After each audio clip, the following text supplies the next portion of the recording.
Welcome back. You're still watching Nile Cruise and moving to the first segment of this edition. We'll be looking at some political events, maybe in the Middle East and also outside of the Middle East.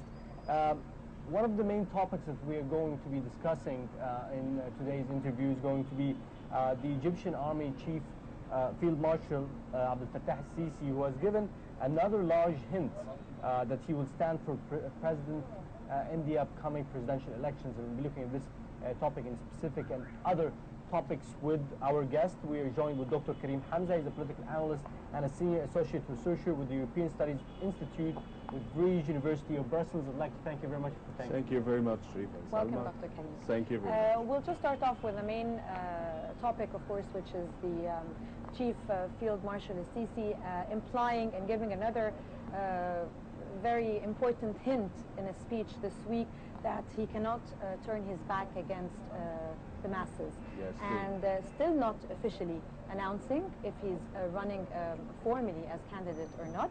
And as soon as he just said this statement, the stock market just rose right away.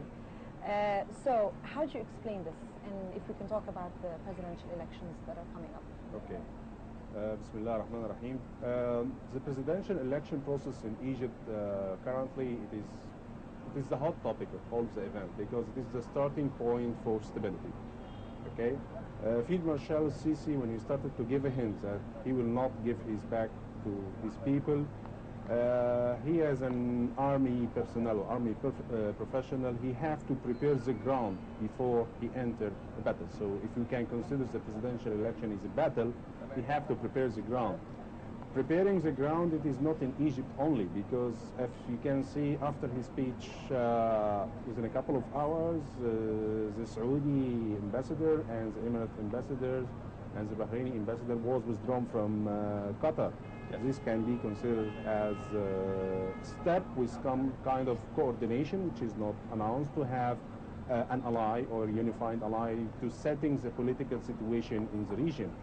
Also, in the last couple of weeks, he have visited Russia, especially for increasing the coordination with the Russian government and asking to having development and more advanced technological weapons for Egypt. One of them is very strategic weapons that they are calling for the S-300, which is air defense system, which will be a very good advantage for us if we can have it. So he's preparing the ground to have a strong country. Also, at the same time, there is a couple of legal procedures which just have been taken, like banning Hamas and like setting the grounds for having like Prime Minister Mehleb to prepare the governments and so on. So I see him, he is pragmatic or practical in setting the ground before he have his battle. But my worry, taking too much time until announcement that he will go for the election is not in our favor as a country, because still is giving a window for some kind of unrest or uncertainty. Yeah. Also, one other issue regarding the presidential election is the law of the presidency. It have to be announced as soon as possible. For the candidates to make up their minds. Yeah, because they have to open the window.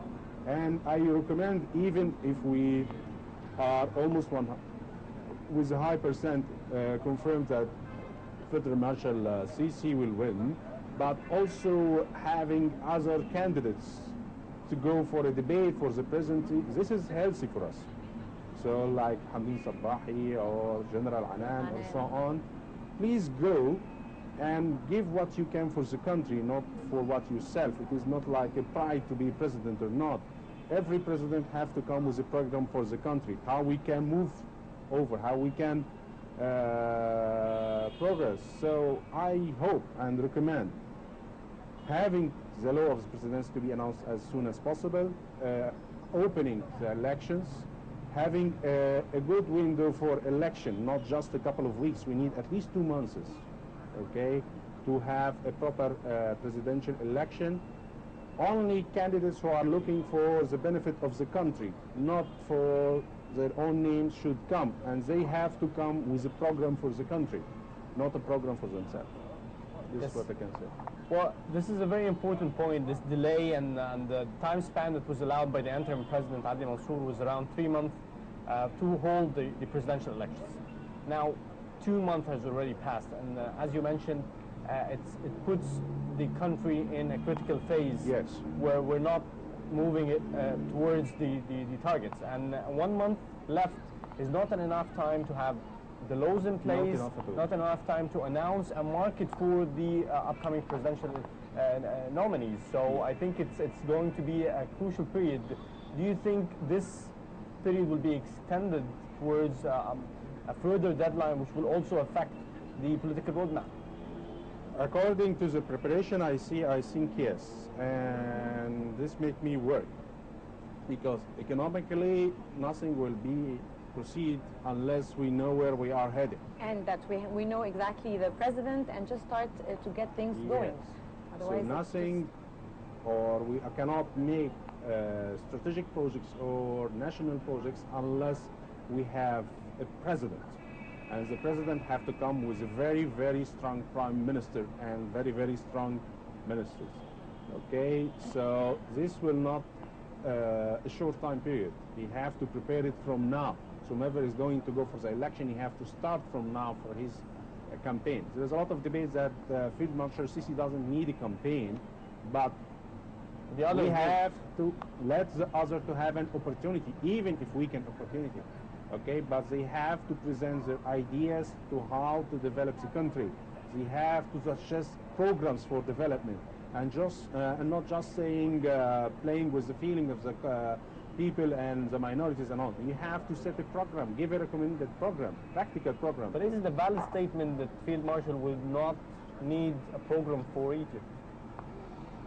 I don't think he thinks like that. Maybe his supporters will say that, but I believe that Field Marshal is setting his plan from now. Okay, and I believe he's preparing his team now. And what I see, it is like preparing the ground. Maybe if we can say probably paving the way and actually appointing the new Prime Minister Mehleb, yes. and starting to do infrastructure already, which has already been undergone. There are lots of new changes now in the roads and yes. all the infrastructure. Maybe that could be also one of the things that is the Field Marshal is actually preparing. Do you think? We cannot deny it. It is a fact. Okay, because as you can see, Prime Minister Mehleb is totally different from Prime Minister Bidlawi, with respect to Prime Minister Bidlawi. But since Mehleb came to the cabinet as a Prime Minister, he started to go on the ground. He is acting on field, which is the same character of Field Marshal Sisi. Acting right away. It is an acting one, and he's saying a statement that I salute Engineer Mehleb for it. If you are not ready to stand for your country, step back. Okay, he's saying this statement to his government official. He went to the Mahalla. He was not dressing formally, he was casual formal, and speaking to the people who is not ready to stand for his country. And even in another statement, he said to die for the country. And die for ready the to country. die. It is like solidarity. You are a soldier on a combat. Yes. Either we live or we die. So if you are not ready to sacrifice for your country, step back. And this is the message that every prime minister or any president have to state it. We are in a battle. We are in war, not Actually, against it's not just a specific group. statement, I think, to the Prime Minister, to all the Egyptian people. Yeah, it is for all Egyptian Everybody people. has to really work and be ready to die and to do things for the good of the country. Yeah, I mean, you are totally true. well, We also want people to live. well, live but work at the same time. Well, also coming up, a very important topic that was brought up this week, just even yesterday, we have the Saudi Arabia, Bahrain, and the UAE. Yes.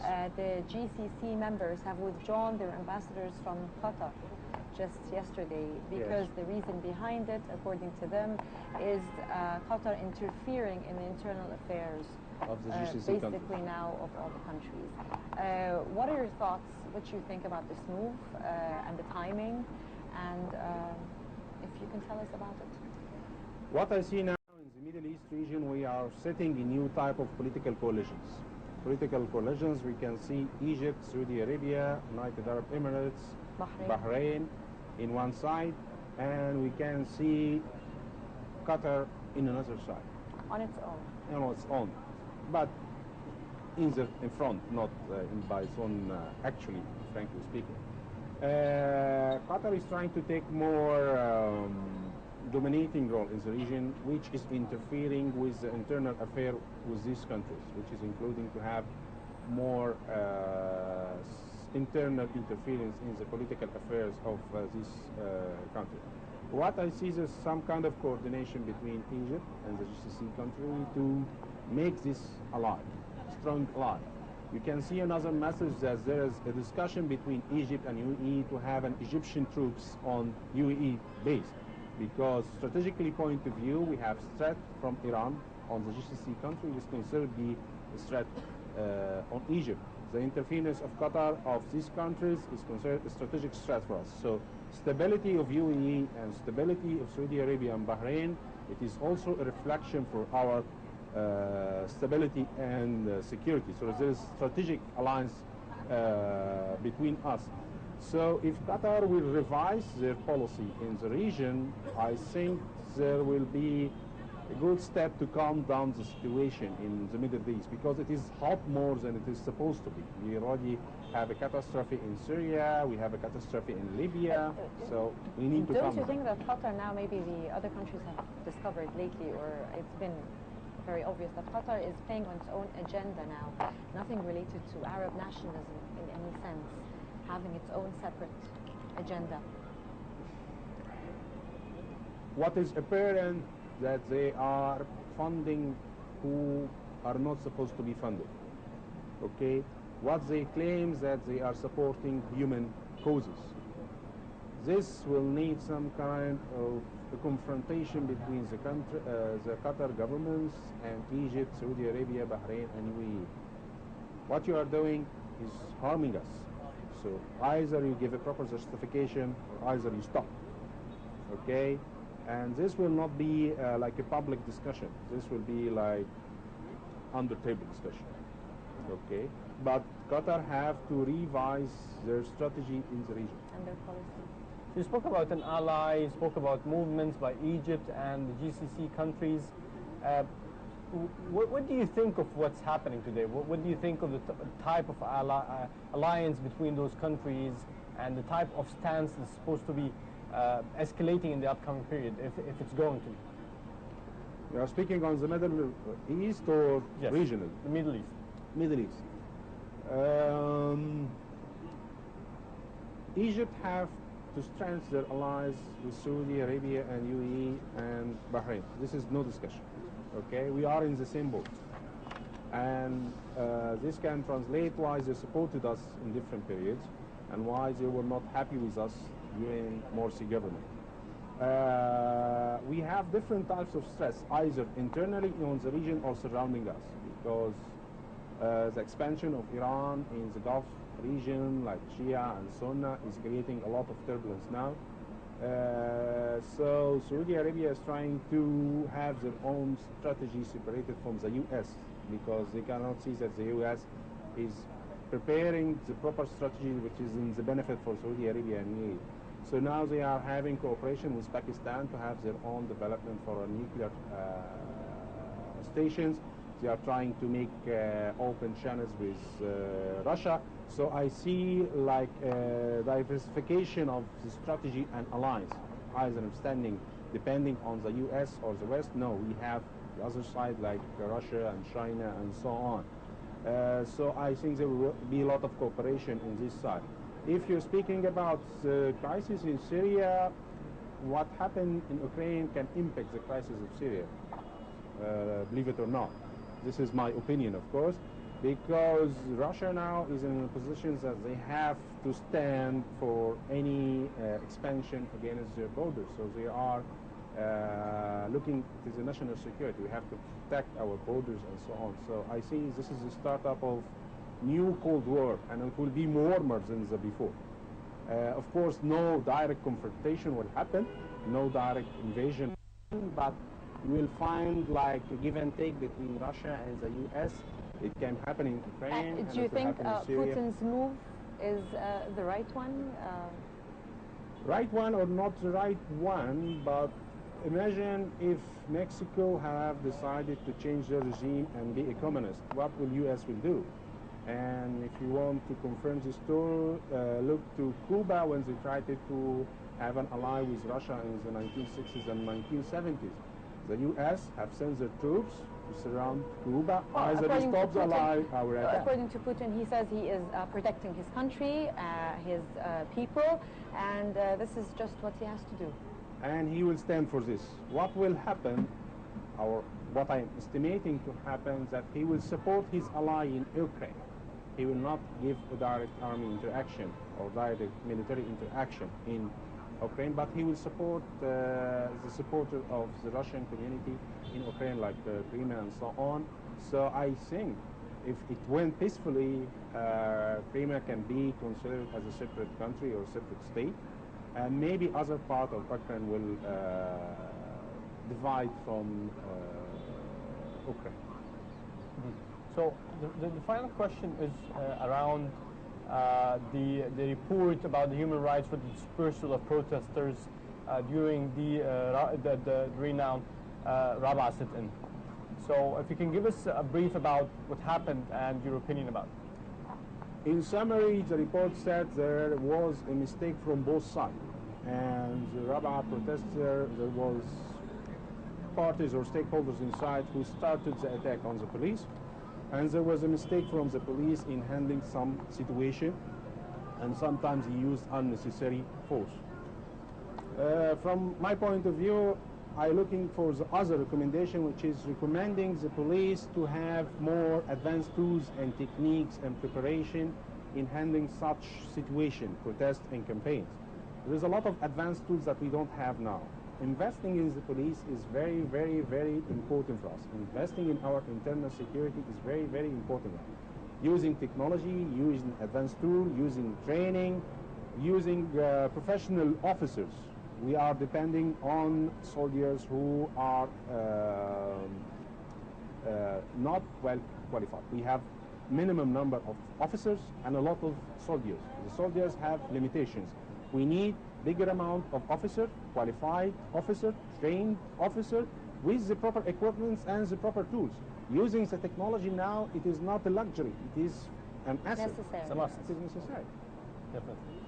So you also spoke about an important part, which is the development of the police force and the security apparatus in Egypt for whatever is going to be coming, because we cannot expect the protests to be stopped throughout the upcoming period. We're heading towards presidential elections, we're heading to parliamentary elections, and things are not that smooth usually in such cases. Yes. So what is your recommendation in terms of development for the security system in Egypt? First, social unrest, it is a trend all over the globe. It is not in Egypt only. And as you said, it will not end by the presidential election. And usually we'll have a lot of protests. This is expected. You have to take a proactive approach, which is policy analysis. You have to analyze your stakeholders when you are taking decision. You have to make SNA, social network analysis. You have to follow up on social media. Sorry, Dr. Karim Hamza, we're going to have to wrap up just for the reason we're starting now top stories, so do stay with us